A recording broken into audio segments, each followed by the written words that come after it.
Thank each and every one of you for joining us for the ATS Business University marketing training this morning. We've talked about your marketing campaign. We've talked about marketing and sales. We've talked about so much when it comes to marketing to get the sale. Today, we're going to talk about your post-sale marketing, the marketing that you do after your customer has purchased from you. Once you've done all the marketing to date, as Antonio has taught us, to simulate the 10-hour date after you've done all the marketing to date your potential customer, and you send them through your funnel.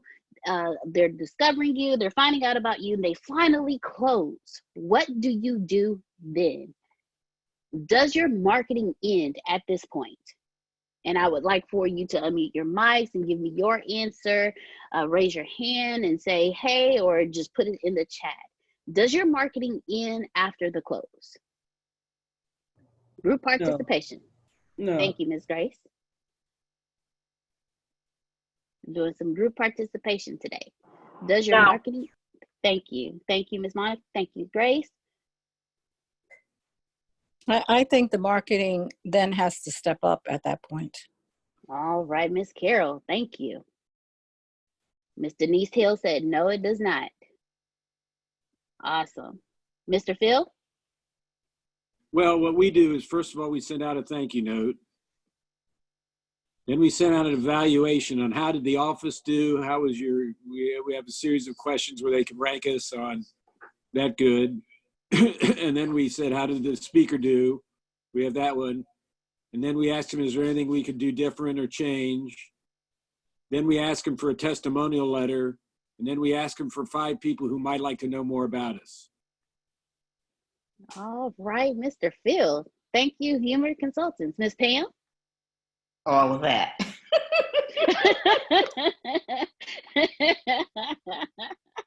Thank you. Thank each and every one of you for participating, because you're all right. The answer is no. Your marketing does not end after you close. You still have to market to those that you have closed.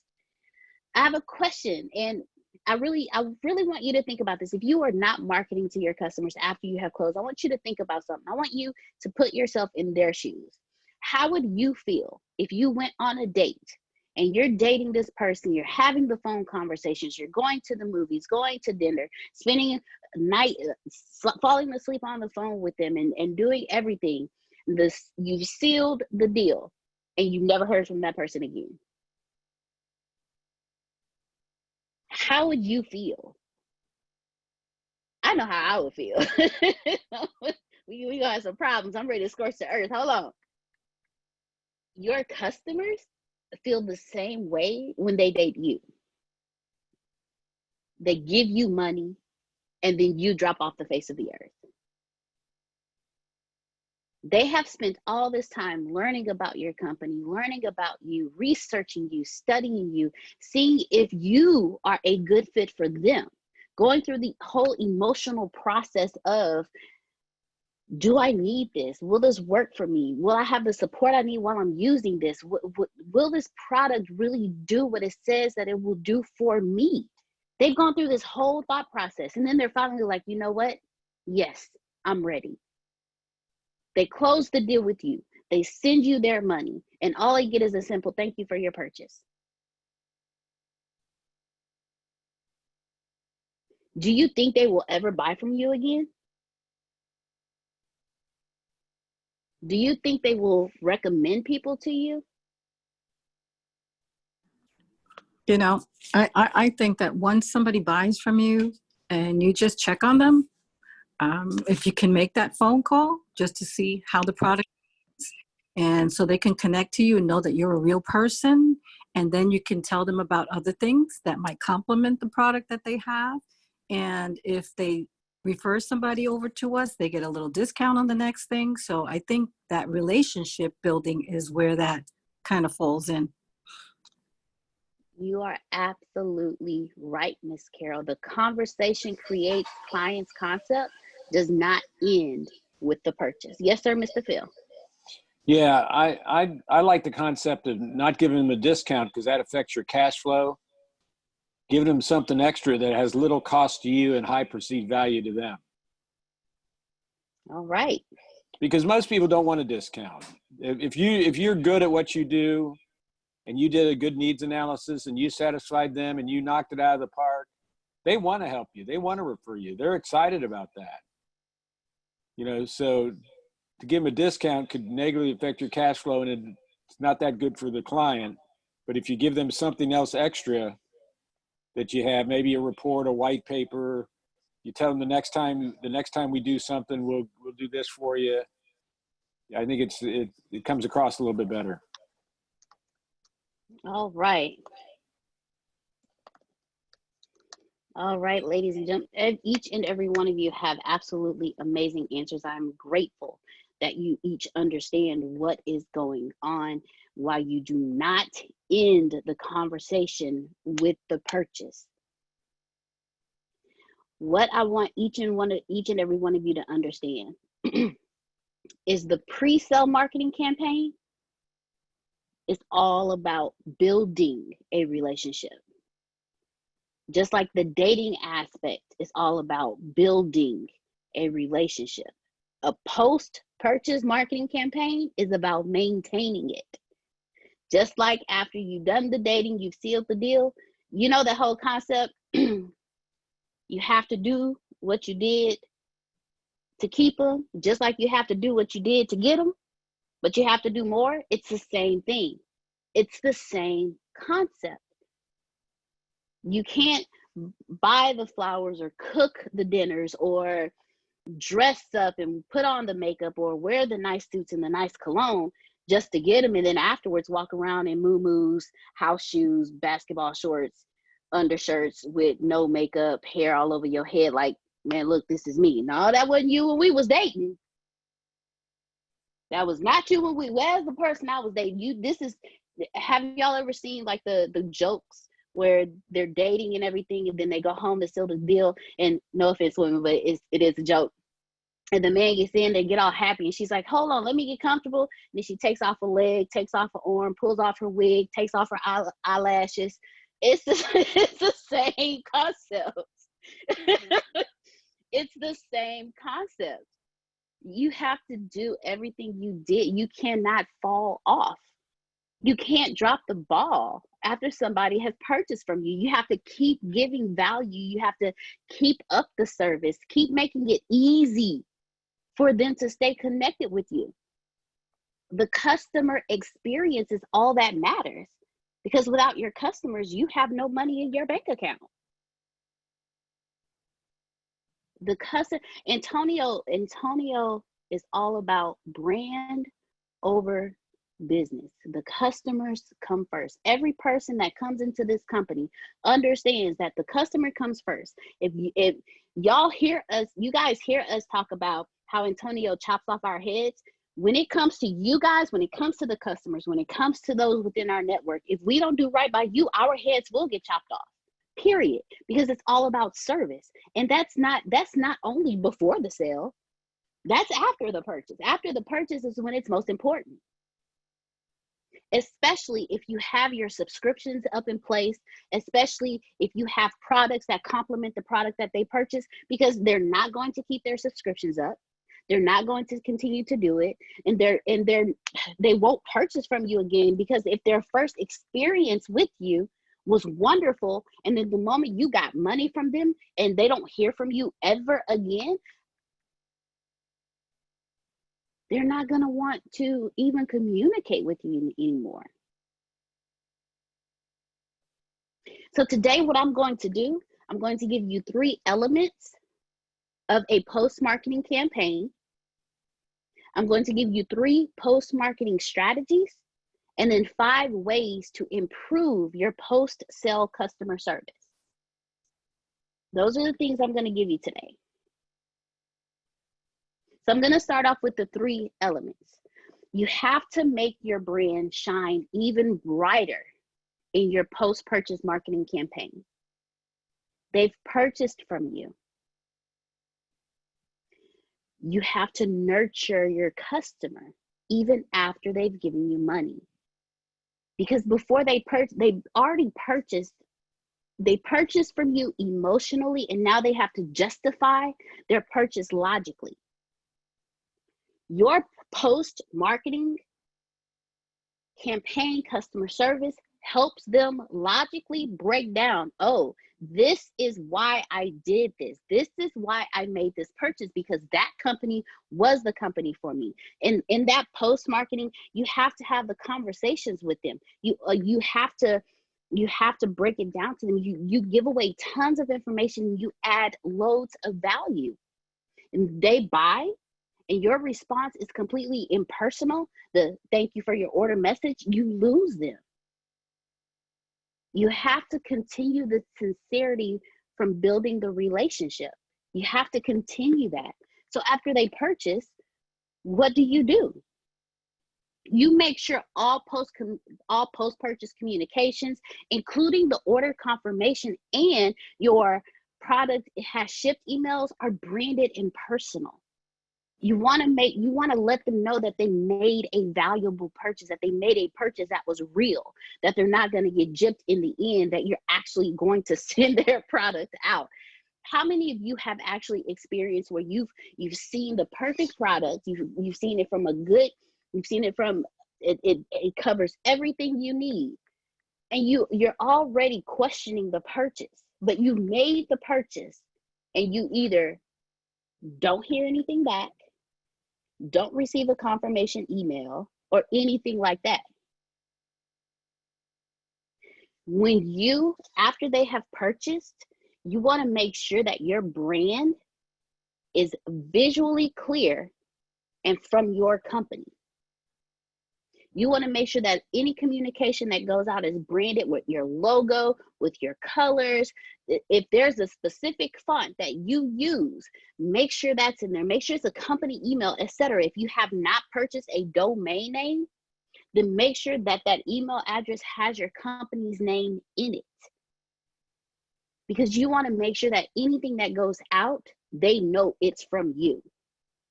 How many of you have purchased something from one place and then gotten an email from a completely different email address, different brand, logos, names, all of that? Would you ever buy from them again? I know I wouldn't. I've actually experienced that. I won't buy from them again. Because number one, I sent you my money. How did they get my information? You didn't include that in your communications with me. Have clear communications as well. More important, you want to make sure your post-sale correspondence sounds like you and your company. If a customer expects a fun and bubbly, rainbowy and unicorn personality from you with a lot of exclamation points, Grace fusses at me. She don't fuss at me, but she get on me because I said like 4 or 5 exclamation points, and she like, D, you only need 1. But that's me. And if I've ever corresponded with any of you personally, you know I send quite a few exclamation points when I'm excited. That's me.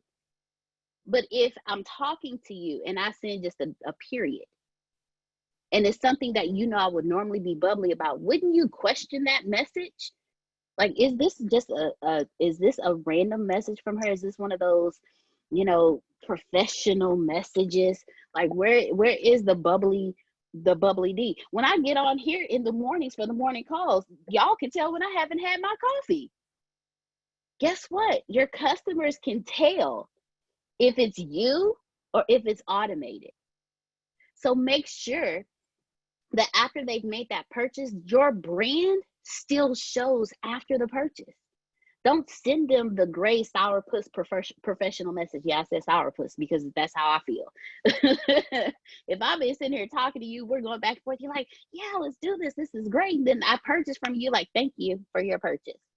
Wait. What happened to this? Yeah, that's his email address. What happened to all the, hey, great, thanks, we're going to get you rolling? What happened to all of that? Like, where did that go? Your customers are asking the same question. And with all of that, you have to think about the personal touch.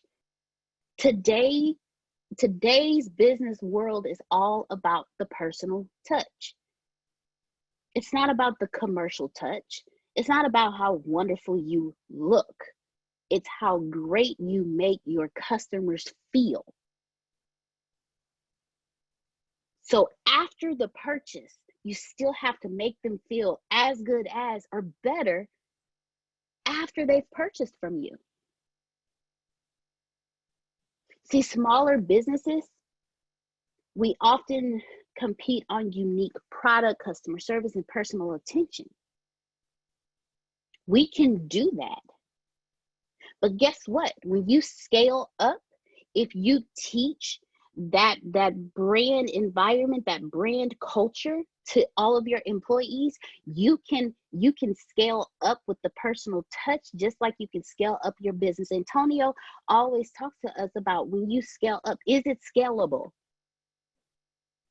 Will you lose that personal touch when you grow your business? If you teach the culture of your company to each and every person who walks in your door, guess what? You won't have to, because they'll continue it. Prime example, who knows the 2 top rules of this company? Someone who does not work with the company. I saw you, Grace. I saw you. Who knows? Go ahead, Mr. Phil. Well, Mr. Phil, I don't know if you qualify because you're too close to us. But go ahead. I'm teasing you, Mr. Phil. Go ahead. You, Mr. Phil is family. The Sorrentinos are family. Who else can tell us what are the 2 top rules of this company? Any? It looks like Dr. Trask was saying it. Diona, can I? Go ahead. The first rule is no one suffers alone, and the second one is stay in the plane. There we go. There we go. And my Yurdi is all the way in India, and she knows the rules of this company. She knows the culture. Do your customers know the same? Do your customers feel your culture? After they purchase, do they know? Are you making them feel like a part of your company, or are you making them feel like just a dollar sign in your bank account? So your messages, when you send them out, send out handwritten notes. Send out personalized emails or even video messages. Let them know that, thank you. We appreciate you. You're not just a number here. You're not just a dollar sign here. And don't let it be from the company. Let it be from the person who closed the deal. Have them put their phone up and go, hey, Miss Carol, I've truly enjoyed speaking with you. I just want to thank you for your purchase today. We're really grateful. You should be receiving it shortly. You should have it in about such and such time frame. If you don't receive it, please feel free to reach out to me personally so I can make sure that you get what you paid for. We are so grateful here. And if you have any questions, now you have a face with the name and the voice. You have my email address. You have my personal office line. You have my cell phone number. Please text me or call me with any questions that you have. Again, we thank you so very much for your purchase, and we're looking forward to watching you grow with our network. And send it. All that work you did to get them. You got to do twice as much to make sure you keep them, because guess what? People talk. People talk. Do you want them saying, man, that is a great company, you should really go over there? Kiara gave us the perfect conversation. She said somebody called her trying to sell her, and at the end of that conversation, she was trying to sell us to them. Because she said she's not going anywhere. This is where she wants to be. She knows this is where she's supposed to be. Do your customers feel the same way about you? Are they trying to sell you to a salesperson from another company trying to sell them? If that's not brand, If that's not brand, if that's not creating a super fan for your brand, I don't know what is. So number one under the three elements to help with a winning post-marketing campaign is make your brand shine brighter in your post-purchase marketing campaign. Number two is maintain engagement even after they buy. This is what we're talking about. Does your last message to them say, thanks, we're done? Or is it, hey, thank you so much. Now this is what we're gonna do next. And this actually leads into what Mr. Phil was saying, what Miss Pam agreed with that Mr. Phil said, what Miss Carol was saying.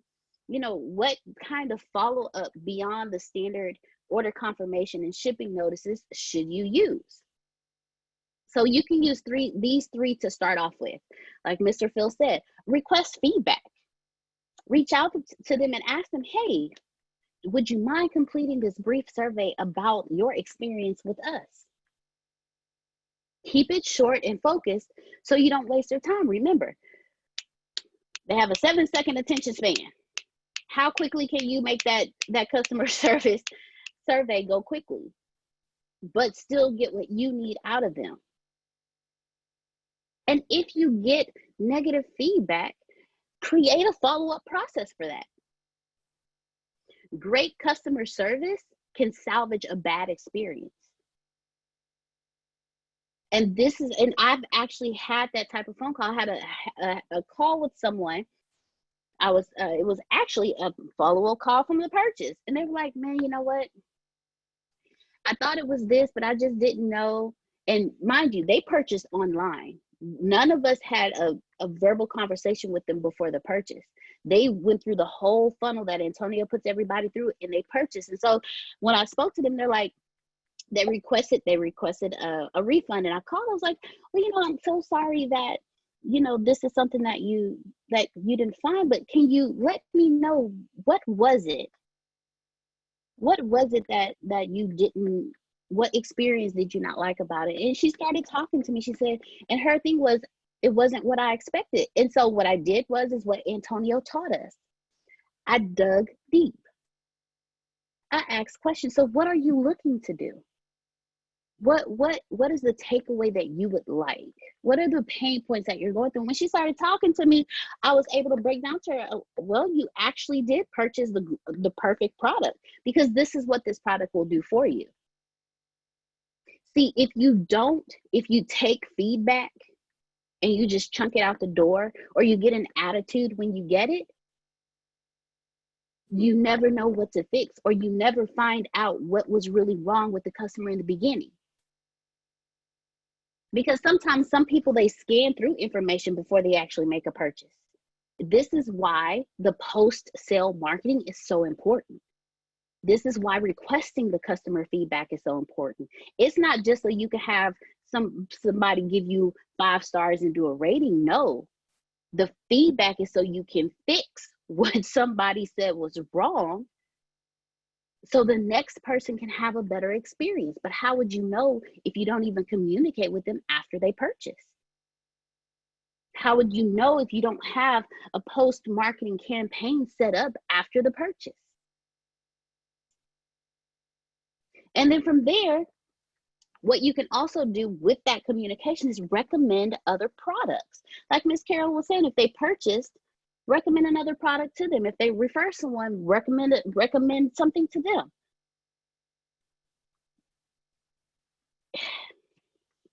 If you keep service in mind as you create recommendations, then you'll know, okay, if this person purchased this, let me serve them by recommending this to them. Or if you do the follow-up conversation after the sale and find out more about them, dig deep with them, find out what their dreams and their goals are, what their deepest passions are, then you know what to recommend that goes along with the product that they purchased. Because not everybody is going to purchase your top product off top. They're going to purchase what they feel fits them at that time. But if you have that one-on-one conversation with them and you add value to them with that conversation, then you'll know what to recommend to them next.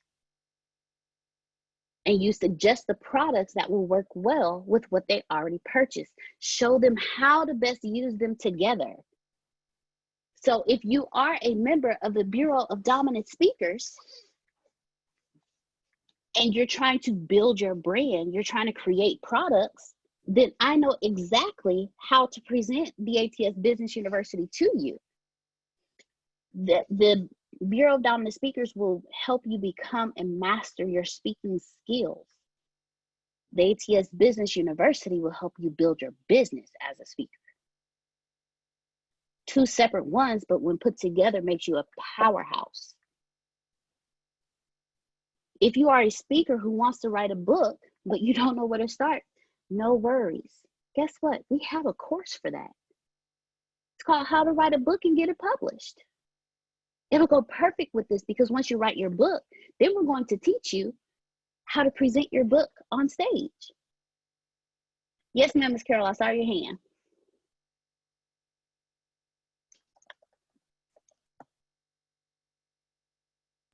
She was waving a feel because he said. Oh, okay. Thank you. So when you recommend other products, that conversation that you had prior to, the emails, the text messages, the phone calls, keep all that in mind. And if they made the purchase through your website and you didn't have that verbal conversation with them, but they've been conversing with you through watching your videos, commenting, after they purchase and you go to request the feedback, do that as Antonio has us do that happiness call and just call them and say, hey, thank you. What can I do to make you happier? Well, you need another product? No worries, we got you covered. Oh, you're trying to do this as well as that? We got you covered, no worries. But you won't know unless you talk to them. And then as Miss Pam said earlier, Miss Carol was mentioning earlier, special offers. Make them feel special. You know what?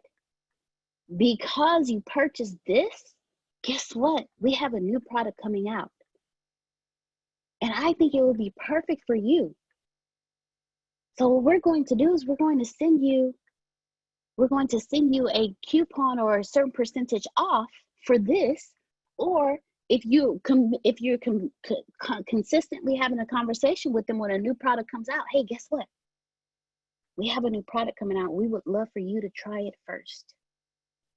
Check it out. After they've purchased, on their anniversary, if they've been with your company a year, send them a special gift. Write them a thank you card just to say, hey, thank you for being with us for a whole year. Happy 1-year anniversary to you. Just for being with us for a year and being one of our top customers, we absolutely appreciate you. Here's 50% off your next purchase. Or if you refer us to somebody else, we'll do this for you. Give them a special offer.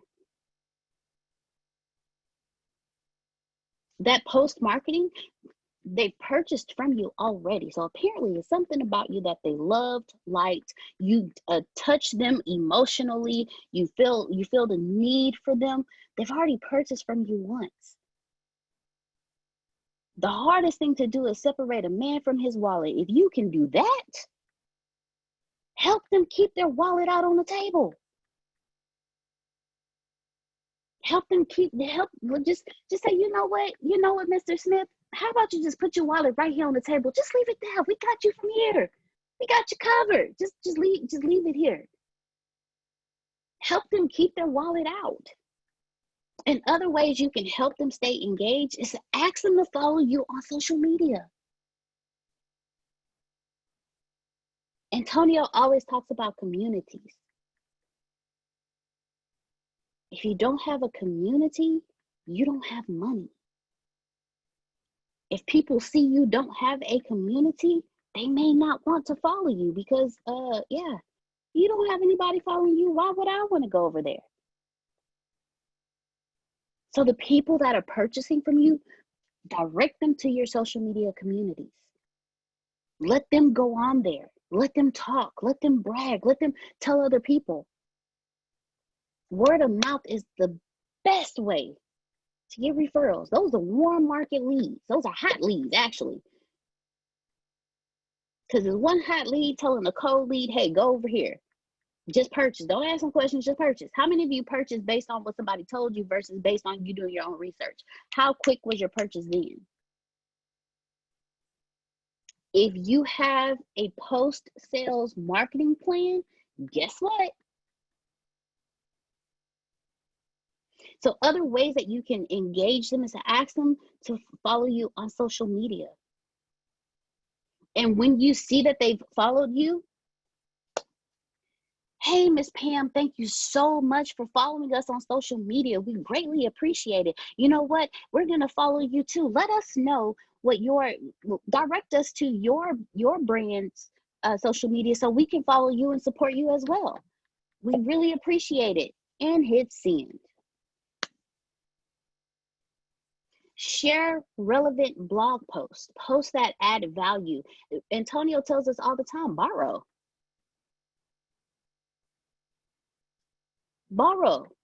If you see something from somebody else's page that benefits your audience, share it with them.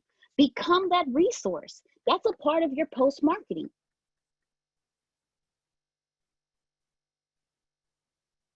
Or even then, if you have someone that consistently purchases from you and they purchase the same product over and over again, for those with the physical products, let them know, hey,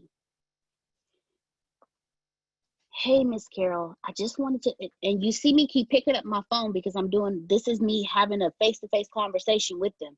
Hey, Miss Carol, I just wanted to let you know that body cream that you love so much, we are low in stock right now. And I just wanted to let you know, if you wanted to purchase, we have 5 more in inventory right now. We won't have any more for another couple of months. And because you purchase monthly, I just wanted to let you know because I would hate for you to purchase and we're out of stock. Or, hey, Miss Carol, I'm so sorry. I know you purchased our body butter, but we're currently out of stock. So what we're going to do is, once we're back in stock, I'll send you what you purchased plus an additional tube for your weight. That post marketing is everything because go ahead, Miss Pam. I'm technologically challenged, so I love No the worries. fact. I'm loving the fact that you're showing this phone. How do you use a phone like that? What do you press? I've never done that, and I don't know No how to worries. do that. Everybody No else worries may at know, all. but get me up to speed. Got you covered. So you have an iPhone. You see your camera on your iPhone. Click your camera. Yep. And then at the bottom of your screen, right Yes. here, Yep. that little, if you switch that, it takes it from camera to selfie mode. Yes. I see me. Okay. And then you just put yourself at a distance and you hit the white button at the bottom. This one in the middle. Yes, one ma'am. in the middle. Yes, ma'am. But make sure, because you see mine has a different settings. Mine has a different settings. It has the slow-mo, video, photo, portrait. Make sure it's on video.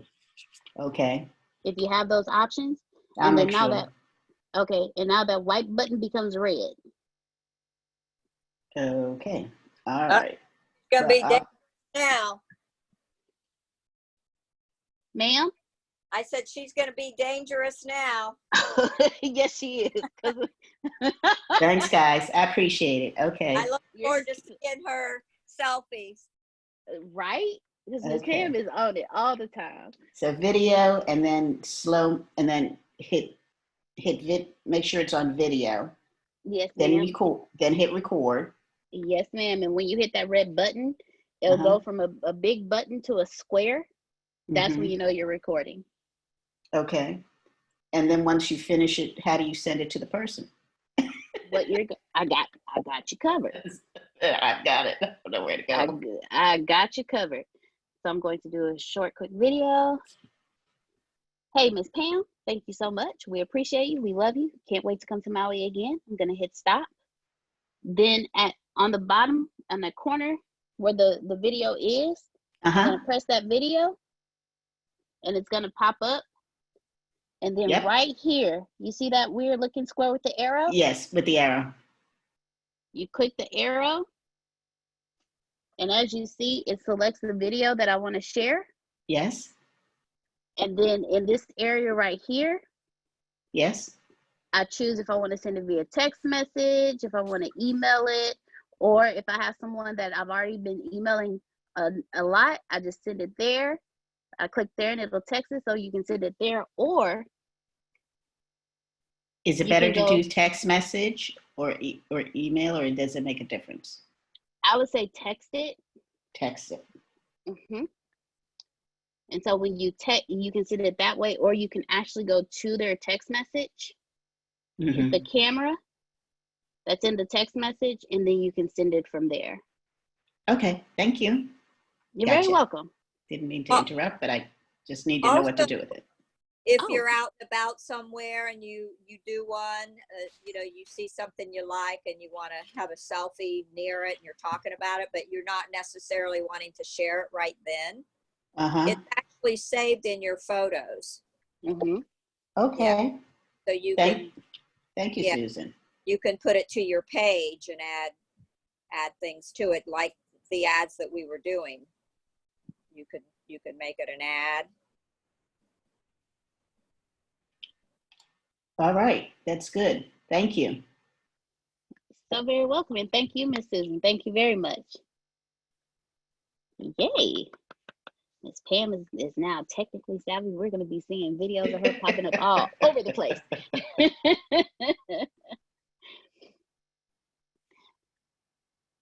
So your videos, you can send those. If you know not in stock, you want to make your customers feel valued after you take their money and not just before. And then the third step is make it easy to take the next step. You have to tell them what to do. If you've done the first two, if you've sent the message, make sure the branding was great, make sure the tone and your personality was shown bright. If you've sent the messages, the newsletters, or you know, you want to now make it obvious what you want them to do and make it super easy. Antonio teaches us the 3 steps. They click once, they click yes, I want to buy it, they put in the credit card information, and then they hit purchase. You want to do the same thing. Like example, when you send them an email. When you send them an email, what you want them to do is say, hey, guess what? You're 25% closer to your wish list. And then you, in that email, just have a little button and have them push it. Shop now for 25% off. Like tell them what you want them to do. Then what you do is in these follow-up emails or in your follow-up conversations with them, show them the items that they've expressed interest in before. Like if you had that verbal conversation, they're like, yeah, you know, I want to sign up for this, but you know, first I want to start off with this. Oh, no problems, we'll start you off. Then when you do that follow-up, hey, I remember you were talking about this. I just wanted to let you know. Hey, I remember such and such. I remember you were talking about you like the mango body butter as well as the body bar. Well, guess what? The body butter is, hey, I noticed that you were interested in our Ice Buddy cooler, but guess what? We got the Q pack too. It's available. You present it to them. Be like, hey, look, treat yourself. You deserve it. You've worked so hard for it. And we got it right here for you. And this is after they've purchased. I can't begin to tell you how many times I purchased a planner and I keep getting emails. Hey, guess what? We have a new style. Hey, guess what? We have this. Or I've purchased a program and I'm getting the emails. Hey, such and such has a new program out. You should try it. Or you've purchased, you've ordered food online, and you get that email. Hey, remember your last order? Well, guess what? We have some cinnamon bites that you can add to it this time. You see how that works? Knowing good and well, you don't need those cinnamon bites. But because it was brought to your attention, you're like, you know what? I think I'm gonna get those cinnamon bites. I'm going to give you guys the perfect example of a post marketing verbal conversation. A while ago, I was in the Whataburger drive-thru line. I was ordering food, and I completed my whole process. I looked through the whole menu, and I'm like, you know what? I'm good. I'm good. And then the lady asked, well, would you like to add an apple pie? I was like, no, I'm good. I'm good. And you know what she hit me with? She urged me to treat myself. She was like, girl, you know you want that apple pie. Go on ahead, get it. You done had a long day. How many of you would be urged to purchase that apple pie? She urged me to treat myself. And guess what? I treated myself. Yeah, I did it. I got the apple pie. It was good too. Nice and hot. But do the same thing to your customers. Urge them to treat themselves. And make sure that the most obvious things on the page are guiding them directly to their next step. It's just like a sales funnel. The first page you have this. That's what they wanted. And then you gently guide them to the next step. And then from there, you gently guide them to the next step. Hey, wait a minute. Don't go just yet. We got something else for you. Let me introduce you to. And you gently guide them. They've already purchased from you. And if you've done a good post-to-purchase conversation with them, they will buy from you again with no issues. And if you want them to fill out a survey, tell us what you think. Tell them what you want them to do. Tell them, I want you to tell me what you thought. Bottom line, make it simple for them to take action. Plain and simple. So I'm going to pause right here. Does anybody have any questions, comments, recommendations, suggestions? Anybody have any questions? I do. It's a little off the topic, but still coming together. Because I started from ground zero. So like, I don't even have a email address. I just started using my personal for the time being, and the message button is connected to my Facebook page. So when you're talking about doing all this post stuff, what is the best way to bring all that together so that you can keep up with it? Because if I'm selling one product now, but I have more that's coming and I want to keep reaching out to these customers, is this all via just the email portion? Or are we talking? We're talking email, messages on Messenger, text messages, phone calls. And if you're using your personal email, you can go create like a Gmail email with your business name in it.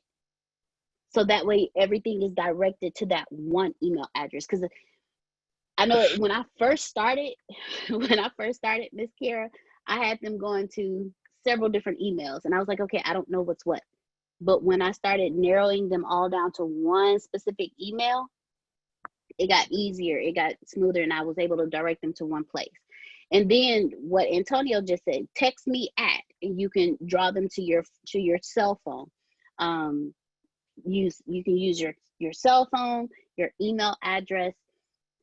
You can use your Facebook Messenger for your groups, not for your group, your Facebook Messenger for your page.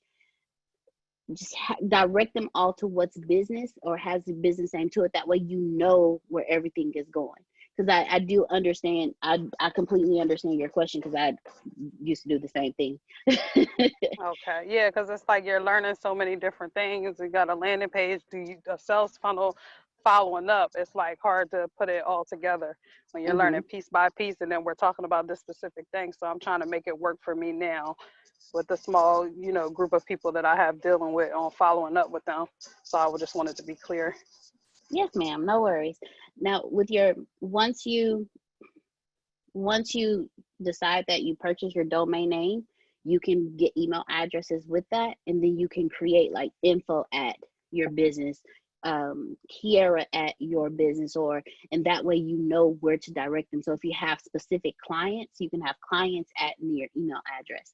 But until then, you can put clients dot the name of your company at gmail.com or at hotmail.com.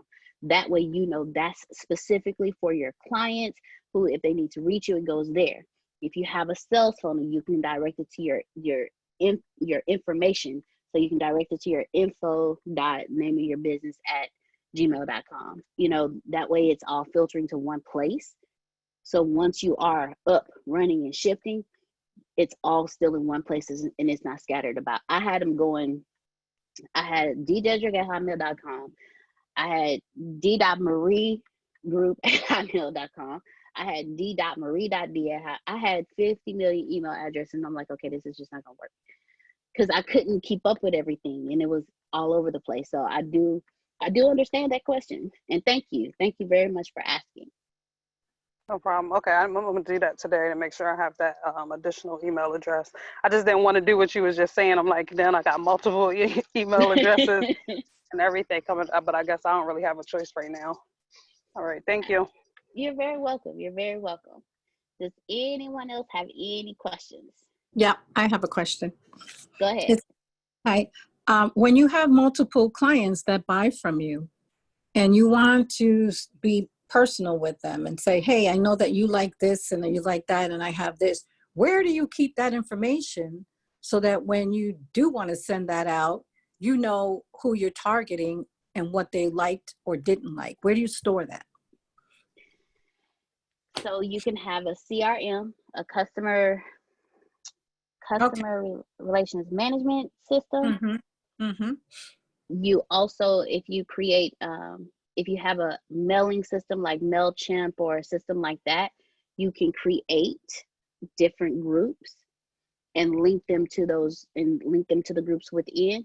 And Mr. Antonio, because I know you guys have received his emails, he has his emails broken down by groups.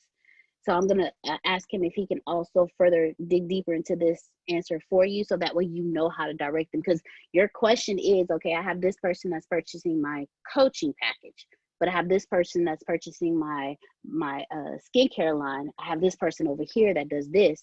I can't send them all the same exact email. Right. All right. Mr. Smith? Yeah, so let's just assume you don't have a CRM.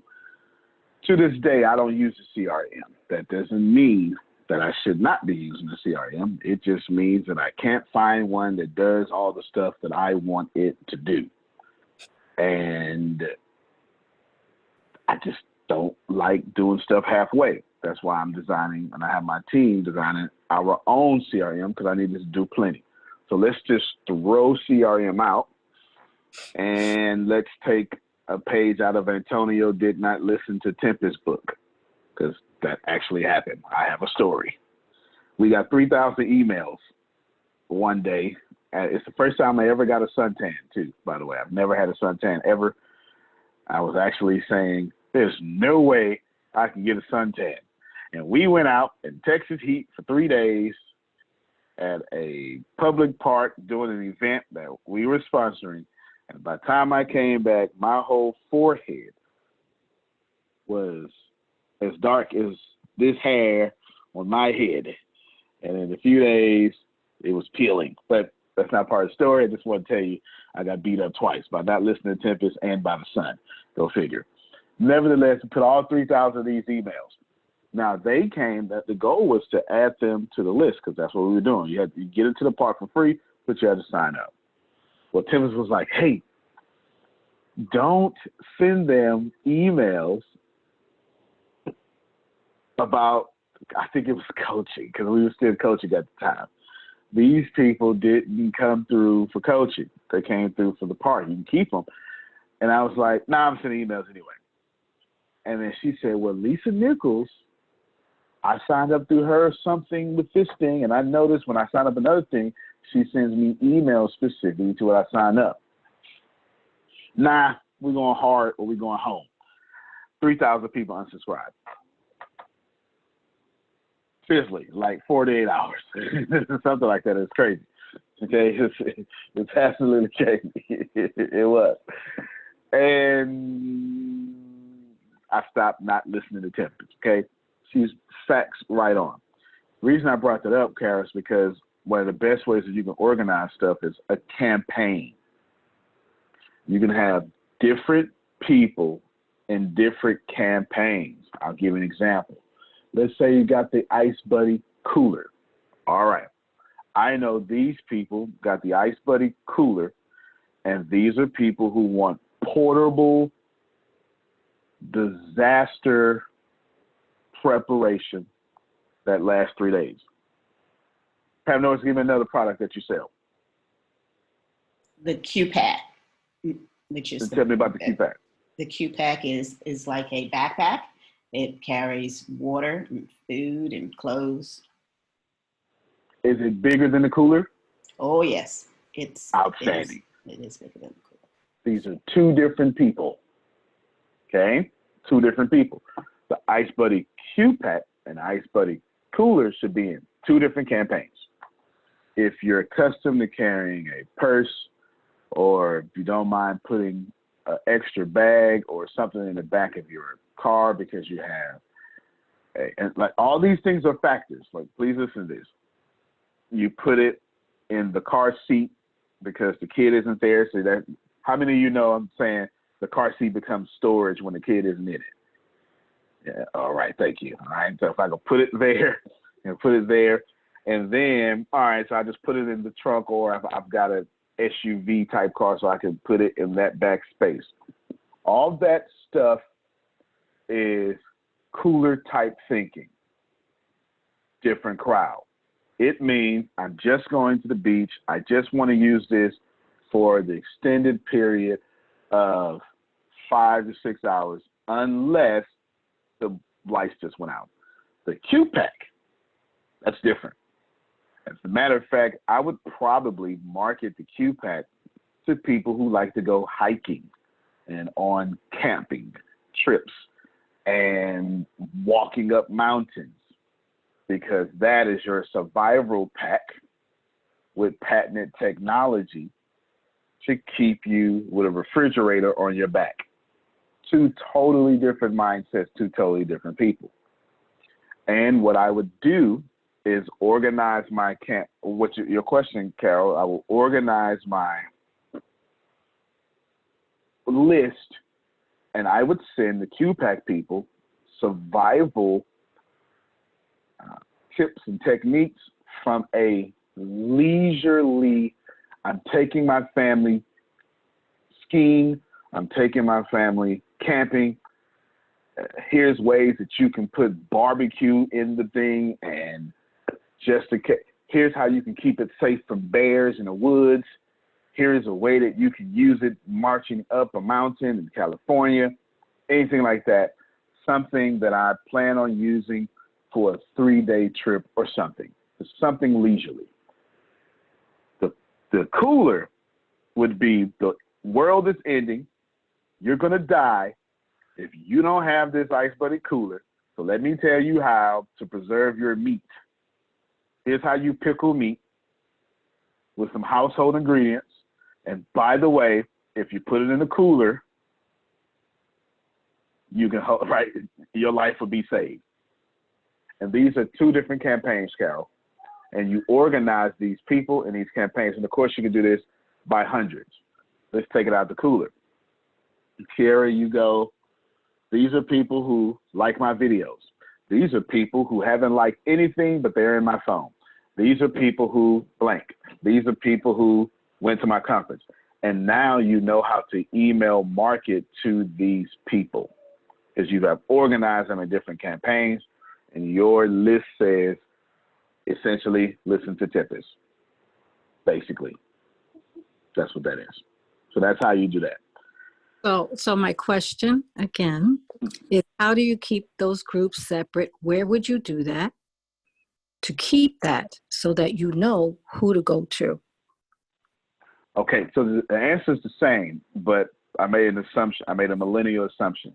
You keep them separate in the campaign. So you have one master list, but each campaign has lists in the list, like names in that list. Okay. Where you keep it at could be a spreadsheet, an Excel sheet. That's up to you, right? This is assuming you don't have a CRM.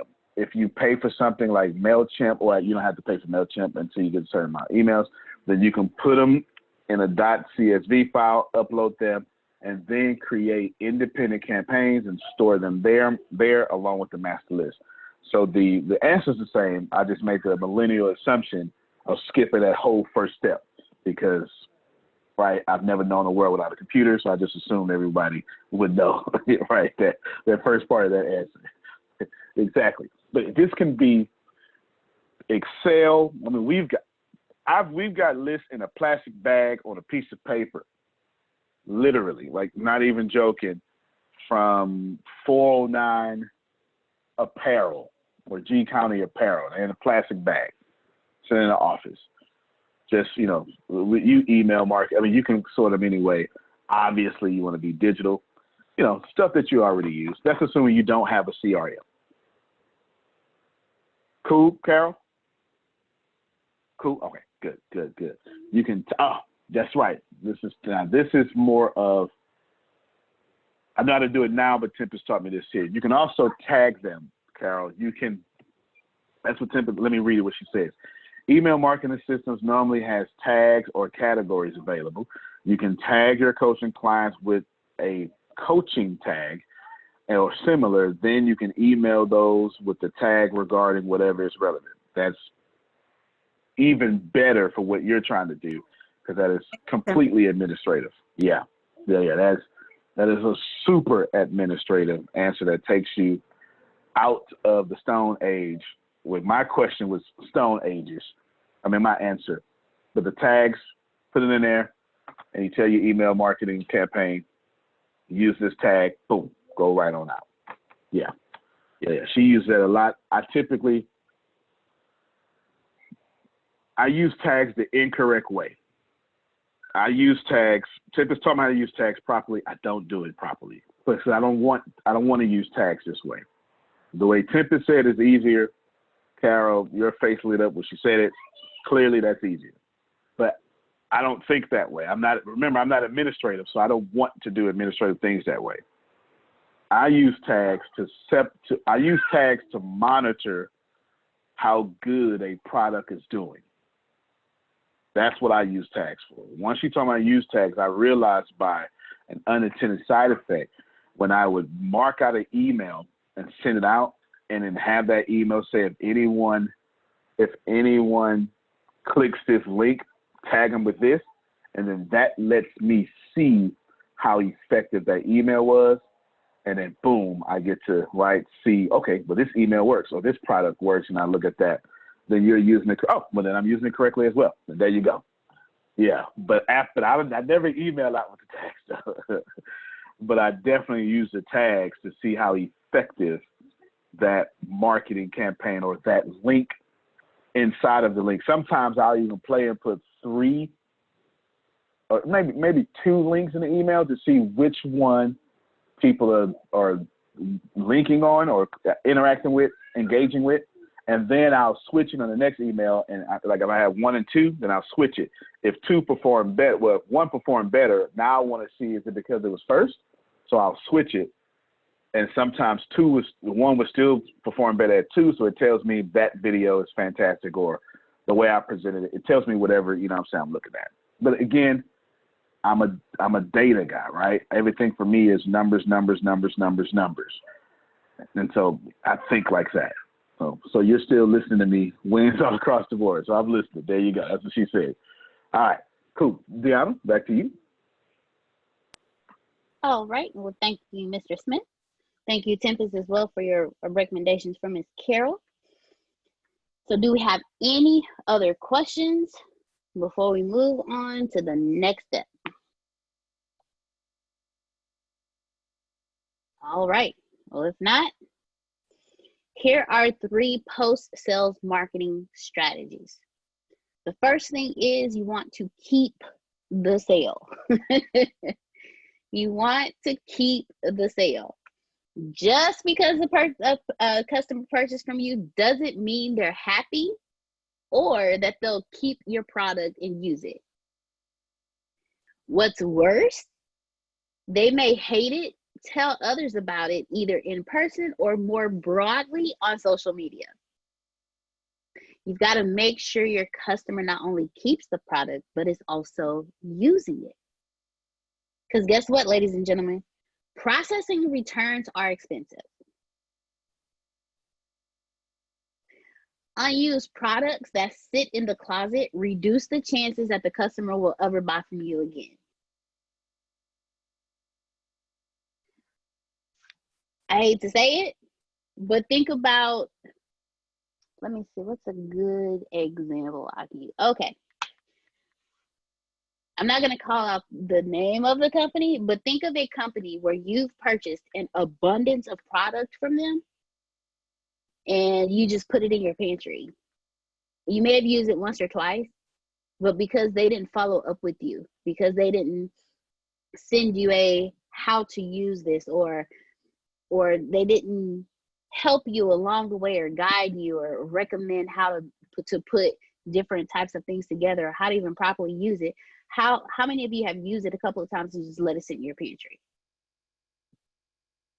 Or how many of you have purchased machinery, workout machinery, and because no one taught you how to use it properly, or no one called you and say, well, hey, here are some of the best exercises that you can use for this, or no one actually sent you a video say, hey, thank you so much for purchasing this. You know, if you have any questions about the type of workouts we can recommend to you, I'm not a personal trainer, but we do have some certified personal trainers on staff that can direct you in how you can do this. Feel free to do this. How many of you have, and it's either the one that you can roll flat and tuck it under your bed and it's still under your bed collecting with the dust bunnies, or it's tucked away in your closet, or it's just sitting in your garage, or it's just collecting clothes in your room. You don't want that to be your product. You don't want anyone to send something back to you. You don't want to have to process a return. You want them to use it and talk about it. So here is how you can make sure that this does not happen.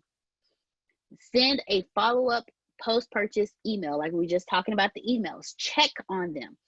Even if it's just to say, hey, you don't even have to send the email that's recommending another product. Just send a standard, hey, we just wanted to see how you were doing today type of email. Just check on them. Keep the conversation going. You know, send them more value. And I'm glad Antonio did what he did earlier, because now you see how he uses his emails as an example. Yes, ma'am, Miss Carol, go ahead. Yeah, the other thing is sometimes you go and you're searching, right? And you see a product and you buy it. It's like, oh, that looks really cool. And you buy the product. And then you like the product and forget, where the heck did I get this product from? Miss Carol, you just said a lot. Mm-hmm. You just said a lot. Do I have any product? I think I have a couple of those products myself, where you purchase them. It's like, oh my goodness, I have fallen in love with this product. Wait, where did I get it from? Because you didn't get a follow-up email. You didn't even get a follow-up phone call. You don't even know who the person was that sold it to you. You have no clue because you never verbally spoke to somebody. You don't want that to happen to you. You want them to be able to come back to you because they fell in love with your product. And to combat that one, Miss Carol, what you do is you create a user-friendly instruction, a how-to. It's just a simple 1 of 5 basic content formats consumers actively seek. Send them a how-to. And even better, to help build your YouTube subscribers, do a YouTube tutorial, and link them to it. Hey, this is how you properly use this product. And while you're in the process, and hey, and while you're here, go ahead and subscribe. Ask your customer and then ask them for their questions. So you can help create the how-to content, or the, hey, if you have questions about the product, ask us to create a video, because like you've heard me say on several occasions, if you please ask your questions, because if you have that question, there's several other people that have the same question. So if you ask that question, we can do a video answer to your question and put it out there. Now it answers the questions for several different people. And what it also does is, if I actually say, hey, Miss Carol, I wanted to thank you so much for asking this question. Hey, Dean Marie Group audience, Miss Carol had this question, so I wanted to answer it here so each and every one of you will have the answer. I'm including you in the growth of my business. I'm making you feel like a valued part of my culture and my company and my brand and my family. Antonio actually does it quite often. Because when you make your customers feel like they are a part of your company, like they have a voice in your company, they will always come back to you. Coca-Cola did a wonderful thing when they started putting names on the bottles. People were literally going to search for their specific name on their bottles. Now, me personally, my feelings was kind of hurt because, I couldn't find my name, but I can't expect to find my name because it's all spelled crazy. But y'all know what I'm saying. But it made everyone feel like people were literally finding the bottle and taking pictures of it and posting it.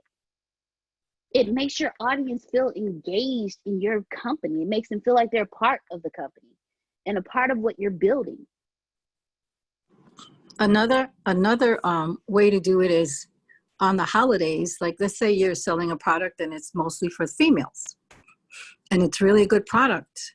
For the holidays, you send out there's gift things, but you also send out for like Father's Day or something that has to do with a male only during that time of the year, so that they can feel like, oh yeah, I don't have to go anywhere. I can just come right here for all my gifts and purchases. Carol, that is a wonderful idea. If you have a new product coming out and it's around a holiday, send it to them. Happy Mother's Day. We have not released this product yet, but because it's Mother's Day, we wanted you to experience it first. Happy Father's Day. Because it's Father's Day, we have not released this product yet, but we wanted you, as appreciation for fatherhood, we wanted you to experience this product first. Merry Christmas, because you are a wonderful part of our community. We wanted to send you a Christmas gift. Now, I just want to let you know, no one else has experienced this yet. You're the first person to get this, and we just wanted you to experience it first because you're a wonderful part of our community. Do you know how valued your customers would feel? That is wonderful, Miss Carol.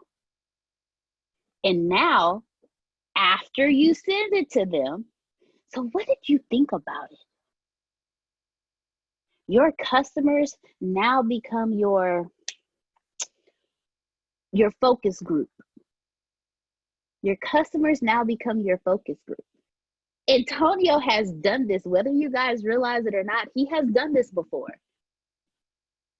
And he gets feedback from you. So the next time he does something, he knows, okay, let me consider this. Let me consider that. Let me consider. When he was putting together the OBA challenge, he's like, okay, so who works in what time zones? Who's in what time zone? We have people in this time zone. We have people in this time zone, because he wanted to do a time that was beneficial for everyone, because he listened to his audience. He paid attention to his customers. Create user-friendly instructions, period, and create ways to keep your audience involved. Make them feel like a valued member of your company and not just a dollar sign in your bank account.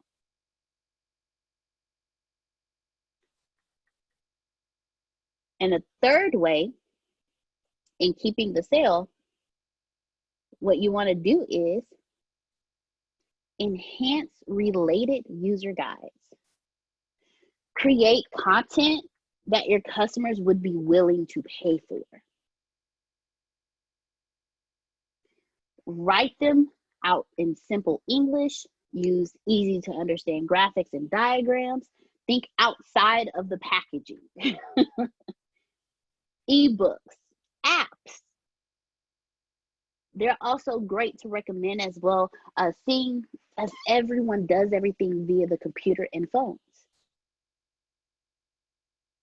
Even if it's not your app, recommend it. If you have an ebook, hey guys, guess what? I have an ebook. If you download Kindle, you'll be able to purchase my ebook through Amazon. This way, you can get it for free through Amazon, or you can purchase it for 99 cents. Because now you're also opening them up.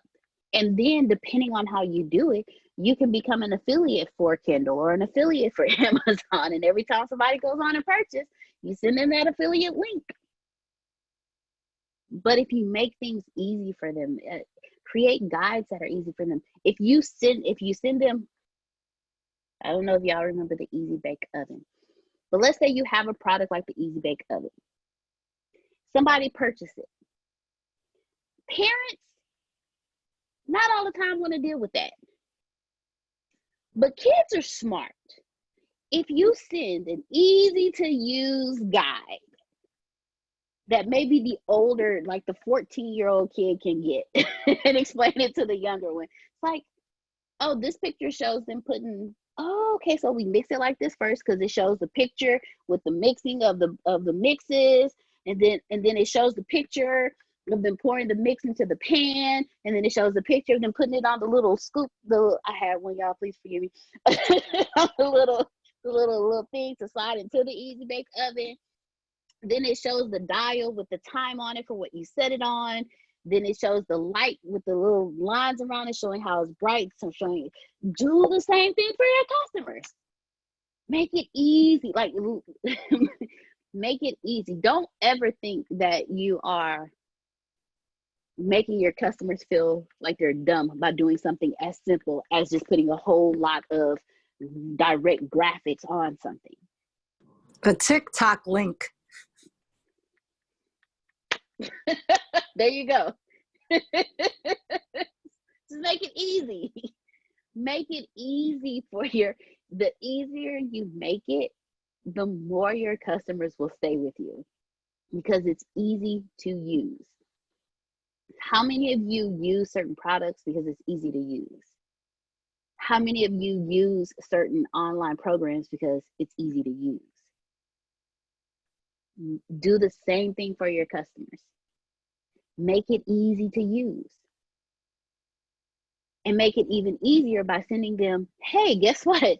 Because you purchased this, I just wanted to send you this how-to guide with these wonderful pictures and short paragraphs just showing you how to do it. How many of you are those type of people that when you get like a desk or a bookcase, you just put it together without looking at the guide, but then some of you literally open it up to see and you check off, make sure you have all of the pieces, and then you line the pieces up on the floor by the alphabets that are on because it's easy to use. I do it. First off, I want to make sure I have everything. You want your customers to have the comfort of knowing that they have everything. Secondly, I want to align everything up so when they tell me put piece A with piece B, I know piece A is right here and piece B is right here. Make it easy for them to understand it. Color code it. That's even better. If you can color code something for me, I got you. We good. Do the same thing for your customers. Make it easy for them. You have to make it easy. You have to make it easy for them. So the three post-sales marketing strategies that you can use is send follow-up post-purchase emails, create user-friendly instructions, and enhance the related user guides. So do we have any questions right now?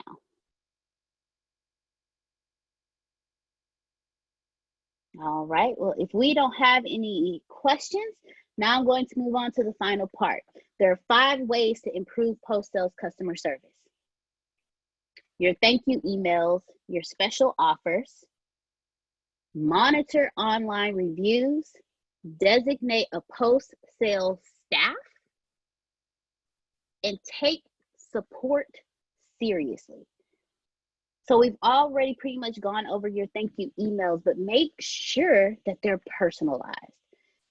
Even a handwritten note can be a great personal touch, a personal video from the person that actually closed it, thanking them. And after the salesperson sends a video, you as the CEO, you send a video. You send a video, say, hey, I spoke with such and such, and they say you purchased this particular item with us today. As CEO of the company, I just wanted to tell you thank you, and we appreciate you. You are a valued member of our community. Take it as far as there have been times where we've received text messages from members about celebrations and passings in their family or them struggling with certain things. And when I go to Antonio, say, hey, I just got this text message, and I show him the text message, he takes my phone, goes to the video, and records a video for that person. Do that for your customers too. Be involved in their lives. When Antonio tells you about the 3-3-3 technique, that's actually a way to be involved in your customers' lives. That's how you find out what's going on.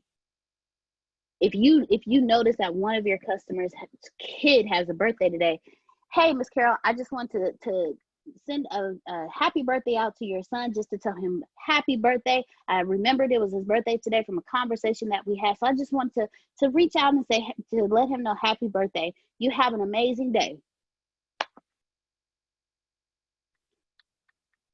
Hey, Miss Pam, I wanted to say happy anniversary to you and Mr. Tony. You guys, we are so happy to have you a part of our community. You are absolutely wonderful. You guys are family to us. And I just wanted to let you know that we're celebrating with you. Have fun, and we'll see you in Maui soon. Hey, Kira, I saw your brother graduated. Tell him congratulations. We are proud of him, and we are proud of you. Each and every one of you have an amazing day today. Something as simple as that. Just letting them know you care about them, that they are literally a part of your company. They're not just a brand. And I guarantee you, doing something like that will keep them with you. They will become what Antonio calls super fans. And then your special offers. It's a great way to boost repeat business. If you keep up the conversation, they will purchase from you again. Monitor online reviews. We really don't pay attention to this enough. You have heard Antonio say over and over again, Tempest does not purchase based on the good reviews. She reads the bad reviews too. Ladies and gentlemen, you need to do the same for your company. At least once or twice a week, Google your company and see what people are saying. And when you go to them, don't be butthurt about what you see. Don't get angry. Look at them as ways to increase your post-sales customer service. Look at it as a way to increase your sales, because if that person has a problem with that, who else had a problem but didn't say anything?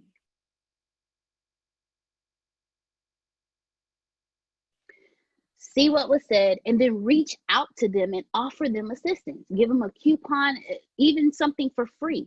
They may not even know that you're monitoring the online reviews. So if you reach out to them, let them know you heard them loud and clear. Ask their opinion on how you could do better for future customers, and then talk to them. So what can we do? Even though you were not satisfied with this product, I still would like to give you something as a thank you for voicing your opinion. And if you talk to them, allow them to have a voice, you will hear what they're saying, and you'll know what to offer them. And not as a fix, but as I apologize to you that that's how horrible your experience was. Now that I've spoken to you and I've listened to what you have said, here, let me just give you this for free. And you don't leave it at that. You go through with your post your post marketing campaign. You have someone reach out and follow up with them. You ask them for feedback after you give them that free product. You send them a thank you card, just thanking them for what it is that they've done. You put them into that post marketing campaign funnel. You don't leave it at that, because you can turn a bad experience into a wonderful customer experience just by switching up how you approach them. But you won't know if you don't have that follow up process after the sale. Yes, ma'am, Ms. Carol. So then would it be good then to do a YouTube video and say this is some of the issues that have arisen, and just to talk about it and how things have been corrected? Because there might be other people that have had the same problem. That is actually a great idea. Hey everyone, this is Miss Carol here, and I just wanted to let you know I've listened to you, I've heard you, and I wanted to let you know these are some of the things that have been expressed to us, some concerns that have been expressed.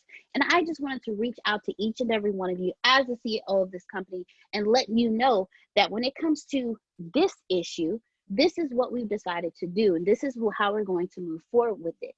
If you have experienced this, you've probably already received a phone call from one of our reps, from one of our happiness coordinators, talking to you to find out how we can help better your experience, not only just for you, but for future customers, because we don't want anyone else to experience what you experience.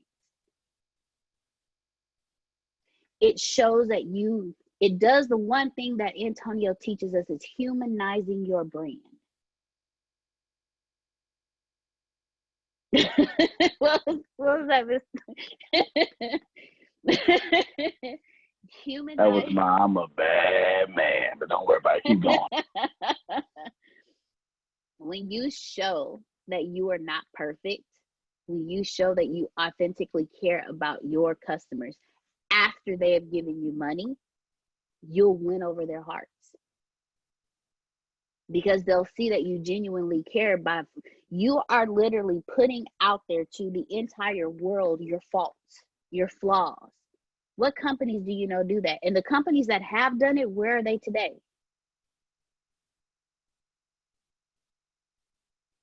When you show that authenticity, you show your customers that you care about them, they will care about whether or not they want to give you more money. But it's more than just words. You also have to show them. So when you check these online reviews, when you hear what's going on, when you actually reach out to them and you put them in that post-sales campaign, that post-sales marketing campaign, and you take them through those steps, they're either going to say, okay, you know what, I'm now satisfied. They may be petty and decide, I don't care, I'm done. Or they may be like, you know what, you guys are not so bad after all. I'm going to keep on moving forward. And may start, hey, yeah, I had a bad experience with them in the beginning, but guess what? Somebody reached out to me, actually had a conversation to me like they cared, and helped me move forward. I actually had that conversation happen. There was a woman who was not happy. So I reached out to her. It's like, I'm just calling to see what we can do to help you. And she told me, she said, you know what? She said, I was actually done with this until you called me. You've helped me see this differently. Thank you for actually taking the time to even acknowledge that I had a problem. Sometimes your customers just want to be heard. They just want to be heard. They want to know that they actually have a voice. They want to know that you heard what their problem was with your product, and you're willing to go out of the way to make sure that they don't have that issue again. But you won't know that because not all of your customers are going to actually verbalize that to you. That's why you have to monitor the online reviews.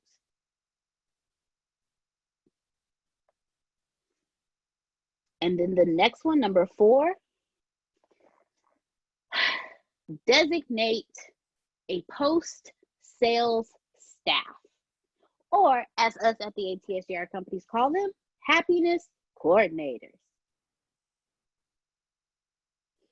Assign a team specifically to make sure that your customers stay happy after the purchase. Have a written out plan that corresponds with all other post-marketing campaigns so that it's all aligned. So when the happiness coordinator calls, it's right along with what the customer has already seen. So they've seen the thank yous. They've seen the handwritten thank yous. They've seen the emails full of value. They've gotten the video from the salesperson saying, thank you so much. They've gotten the video from you saying, we're so happy that you purchased with us. And now they're getting this phone call saying, hey, Miss Carol, I just want to make sure you're happy.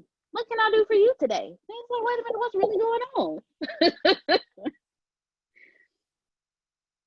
What is really going on with this company? Like, and then they're going to talk. Yeah, somebody just called me.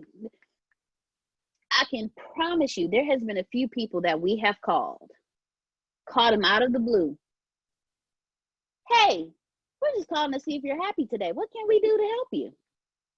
And that one phone call either did one of two things.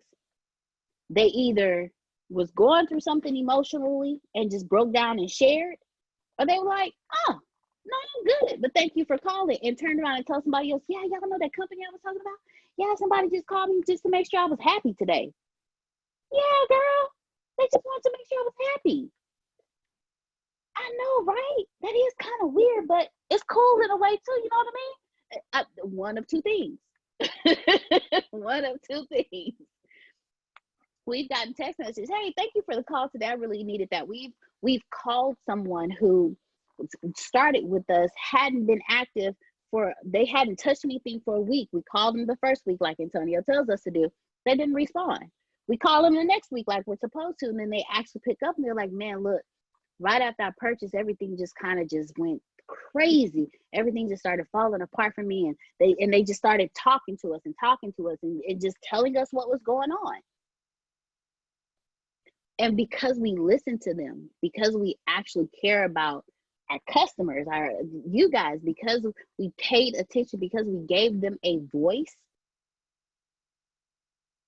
they end up staying with us even longer. Whereas some people will go through something, forget they made the purchase, and then the next month come around, they're like, oh man, I forgot about this, and they cancel it.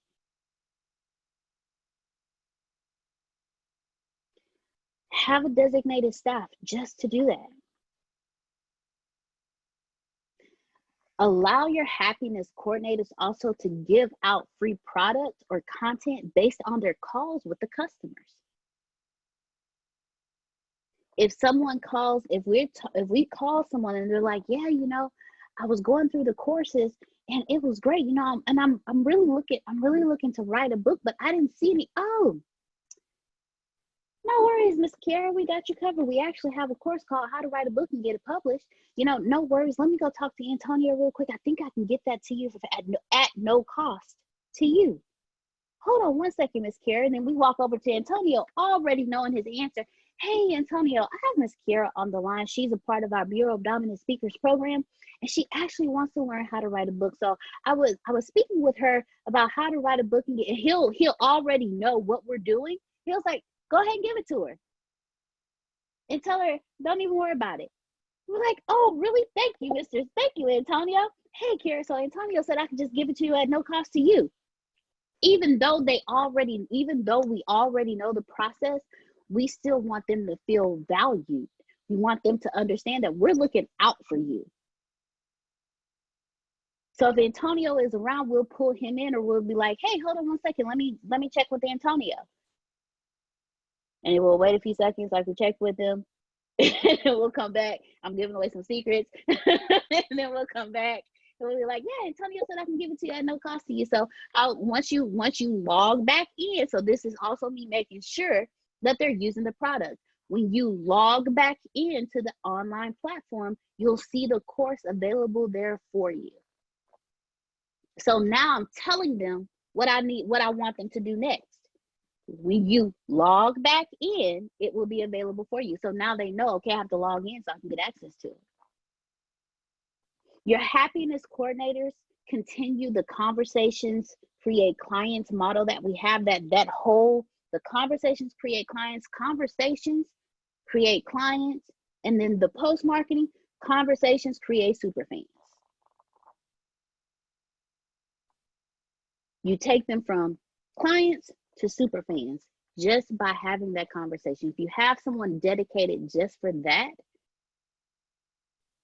there's no way you'll miss out on that post-marketing campaign.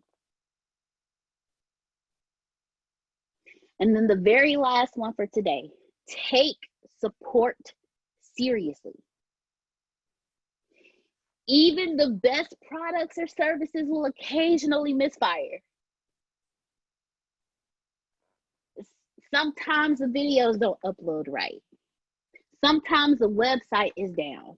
Sometimes the internet shuts down. Sometimes the company that supports all of your online content just does something crazy. Sometimes Facebook may start charging you for the craziest reason. You never know. Things happen. When customers need help, there should be multiple options for getting that help.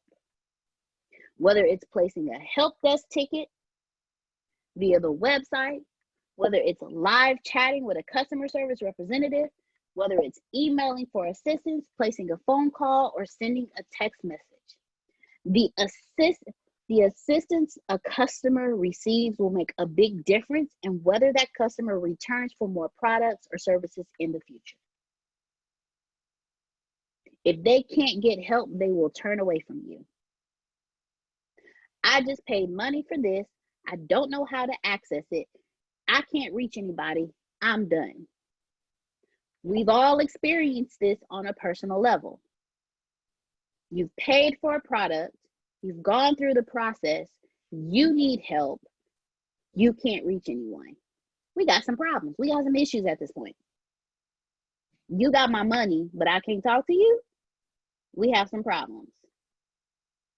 Take this support seriously. Because what it'll also do is it'll also determine whether or not they recommend your business, your product, or your service to friends and social media connections. The internet is wildfire. One post can reach hundreds of thousands of people like that. You want that one post to be somebody saying, hey, look, I got my gear. Hey, look, I got my book. Hey, look, I got my backpack. Hey, I got my Q pack. Hey, I got my products. That's what you want that post to be. Remember, people, Antonio taught us, people only share what makes them look good and what makes them look cool to their friends. If they don't like you, they are not going to, if they don't like you, they're going to make sure that no one else will. Miss Carol, I saw your hand. Go ahead. So if you're wearing all hats, right? You're the salesperson, the CEO, the happy coordinator, happiness coordinator, and all. Can you send out a bot that says, "Hey, we're just checking behind you. How's everything going? Is everything going well? If not, click here. If yes, please." Can we also get those people to do a little video for us and stuff, or use their names as happy customers? I was just about to tell you automate it. You can create the verbiage for your bots. So if you use bots, make sure it has the personality of your brand. So if, like I was saying earlier, if you talk with exclamation points, make sure your bot talks with exclamation points. If you're always saying, hi, make sure that exclamation, exclamation, exclamation. Hey, I'm just checking on you today. How are you? And in the conversation with your bot, make sure if you automate things, make sure it reflects your personality and your brand. Remember, we don't want the generalized conversation. We want it to feel like it's personal. You can make a bot conversation feel personal just by the tone in it. If I put "how are you" period versus "how are you" exclamation, exclamation, exclamation, there's a difference in that. You can even use a text messaging app, and you can send one text message to several people at the same time. So you can put your emojis in there. So you can send a text message, say, and what that does is that also helps you, just on the tip of my head, that also helps you automate it. And you can type that one message. Hey, how are you today? I just wanted to check on you, see how everything is going.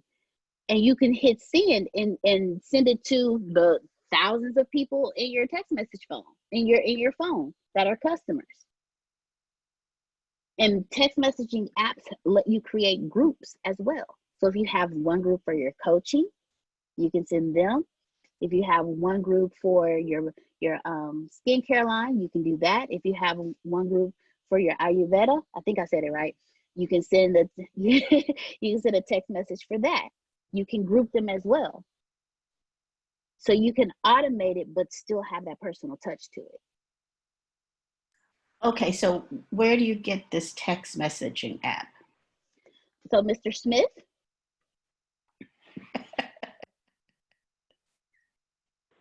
I use one called, I'm not sure if it's for Android. It's called, what is the name of this? Let's find out. I don't know the name of it because I got it. Let's see. And I'm also putting a link in chat of a Google search for different types of text messaging apps that you could use as well. Well, I went, it's called Reach. Let's see if you can see this. The second, well, there you go. Reach is probably Reach, Mass, Text, Email, Blast. Got it. I've been using it since August of last year. Reach, Grace, pull up Google and show that. Reach, Mass, Text, Email, Blast. It's green R on it. I went through a bunch of them before I found this one. I had some, again, every time I want something, I tend to make up stuff and people don't have it. This morning we were on the phone with the programmers, and well, but share your screen too, Grace. This morning we were on the phone with programmers, and they were like, "Okay, I get it now because this is very unique." Yeah, because I made it up. This one was pretty close to what I made up. Like, click whichever one. Yeah. Click it so they can see it, so they can see the logo and stuff. The words on it much. There, right there. Looks like that. What I did, now I don't get no money for this. I don't want y'all to, I pay $4.99 a month for it. Okay, you can stop it, Grace. I pay $4.99 a month for it. What I wanted was I wanted to be able to do two things. I wanted to be able to turn this phone into a fan phone. I wanted to be able to, I guess three things. Send messages to people without me coming off as a carbon copy because I didn't want a carbon copy. And it lets me, here it comes again, Carol, it lets me create campaigns. I literally have them sorted in this app, the same way I was telling you. They're literally, so you have groups. In this phone, 1, 2, 3, 4, and 5. This isn't all the contacts in here, but you can see groups. 54, 53, 128, real fans, regular fans, staff, super fans, right? You see that? And it's not everybody in this phone, it's just that. And what I wanted to be able to do is put your name and then send messages that were personally, that were tailored for a specific small group. So I don't just use it just to send out a message. It's that, listen to Tempesty. So now I have, if it's bureau, you've never heard anything else unless it's bureau or unless it's business, and it's tailored just to a small group. Super fans get completely different type of messages. It just allows me to do that. Plus, I can personalize stuff in here, and it allows me to use your name. There's a little function that has to let me use your name and send a message straight to you. So when y'all get a bureau text message from me, it's not everybody in this phone. It's way too many numbers in this phone. It's just specific people that I favor. I don't know what to tell you. So there you go. That's why I like it. Thank you, Mr. Smith. Thank you very much. Ms. Carol, I There's hope- one more thing about it. I'm sorry. There's one more thing about it. No, go ahead. And what I was looking for specifically is no matter what, it's you put them in a group, and so if I had 100, so one of those groups has 128 messages, 128 people, I have to hit send 128 times. Some of y'all won't want that. Yeah, see, but I do, because I wanted it to be tailor-made to each person, so it's not in a group. And because you may have group messages on, so no matter how I send it, I didn't want any of that. If it's what I wanted specifically, it's real slick. Let's say you get a group message, but then the group message, this is how people know I'm sending you a message individually. Because if you got an iPhone, that pops up blue when I text you. And people no longer think that I'm just copying and pasting, because technically I'm not, and I get to tailor it per each one. So while it takes me more time, I was looking for something, because if you get a group message and if it comes to your iPhone green, I can tell either you're in a bad network area or you just use some messenger thing, because it's going to send it off as a group text. It's going to make you cut off iMessages on the iPhone. It's going to send it off as a group text. And that wasn't personal enough for me. So when I text you from my iPhone, you can really tell from my iPhone, you know you're the only person that got this. Because if you try to group iMessages, everybody is in that group. And it was a bunch of unscalable things that I wanted, and I found in this app. I'm not telling you to do it, but just know when you get a message from me and you have an iPhone, you know I took the time to make sure that message was proper. I changed it, and I sent it to you personally. That's what I wanted, because what's the whole point of saying, hey, this is my fan phone, text me if I treat you like a number? It makes absolutely no sense to me. So took me a long time to find this app, but I did. I spent about $50 buying apps just to find this one, and I paid $4.99 a month for it. Thank you for sharing that. Mm-hmm. Mm-hmm. Chris Holmes said he just downloaded. Feel everything, man. I'm telling you, you're going to love it. All right. So do we have any other questions? Because that actually ends my training for today. Do we have any additional questions? I don't have a question, but I kind of just want to reiterate a portion of what you said, because obviously everybody knows I like sales, but I do think the most important part is that follow-up aspect of it after the point of sale, because that's going to determine whether they're going to stick with you long-term or not. So I just kind of wanted to reiterate that follow-up, whether it's through email, through text, through a phone call, through sending a postcard, whatever it can be, it's going to make a big difference, because it doesn't matter. You can add 100 people as under your subscription, but if you're losing 99 people because they're not using it, then it does no good. You're not actually growing your business. So the follow-up is the most important part. And then something that I've used in the past, and I think it's still free, I used to use SurveyMonkey, because you can kind of create your own questions based off your personal product or whatever it is that you want to send a survey out about. And I think it's still free, but it's been a while. But that's something that I used to use, so you can at least get feedback from your members or clients and see what they're happy with, what they need, what needs improvement, and then you can kind of adjust from there.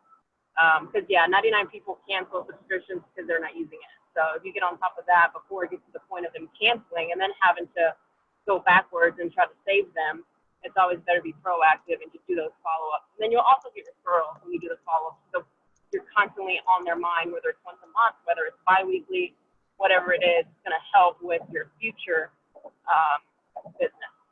So that was it. Just wanted to reiterate that. Thank you. Thank you very much, Ms. Monica. Thank you. I'm actually glad she said that. I texted someone some bureau-related stuff yesterday. Apparently, she must have talked to Grace, and she thought, because she never. This is the importance of the sales team giving people my number, because I actually, if that's what they want, I will actually text them, not just classes. I've in a whole year I haven't sold anything, not yet, but I will. And she texted me 6:57 yesterday. Said, I canceled the service. Why are you sending me these notices?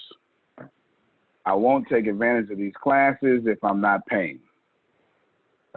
Please take me off the list. If I decide to rejoin and start listening, I will start listening and participating. Please stop. Sincerely, blank.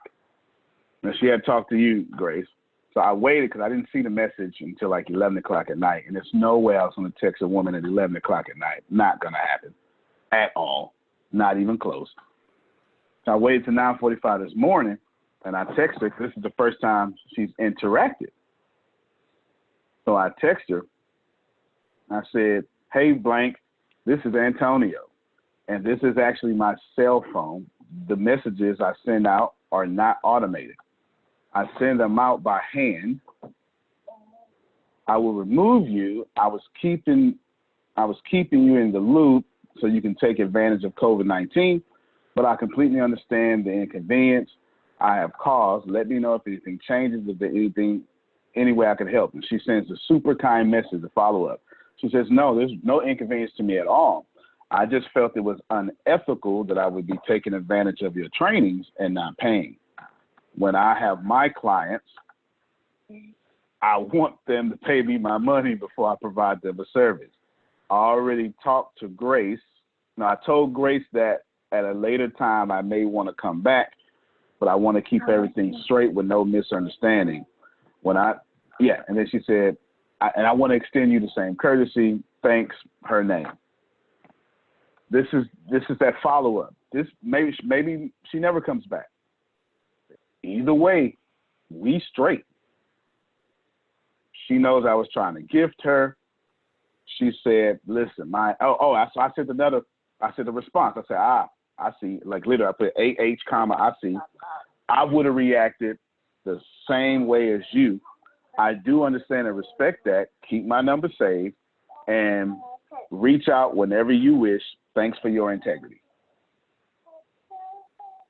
That's all. That last message was sent at 10:22 a.m. An hour and a half ago, in the middle of this call. No, right before it. That's right. Sorry for 11. Right before this call. So that's that follow-up, right? That's that follow-up. Doesn't matter how that follow-up looks. That's just that follow-up. So I just wanted to add to that what Monica just said. Who knows if she signs? Doesn't matter if she signs up. I got good energy out there, so somebody is. All right. That's that post-sales marketing campaign conversation. So does anyone else have any other questions before we close out today? Thank you, Monica, for your input and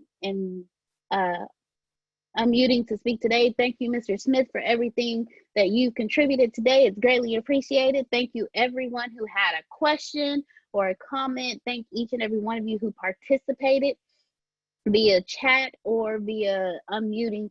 It was greatly appreciated. So if we don't have any other questions, ladies and gentlemen, have an amazing day today. We will see you tomorrow at 12 Central Time for the leadership. Yes, we will see you tonight for the Integrity Leadership class at 6:30 p.m. Central Time. And then we will see you Friday morning for the daily morning call. And then again at noon Central Time for the business training with Mr. Antonio T. Smith Jr. himself. Mr. Smith, do you have any closing words for us today? You can plant better, you can dominate. All right, ladies and gentlemen, thank you so very much. Love you more, Miss Susan. Thank you, Miss Pam.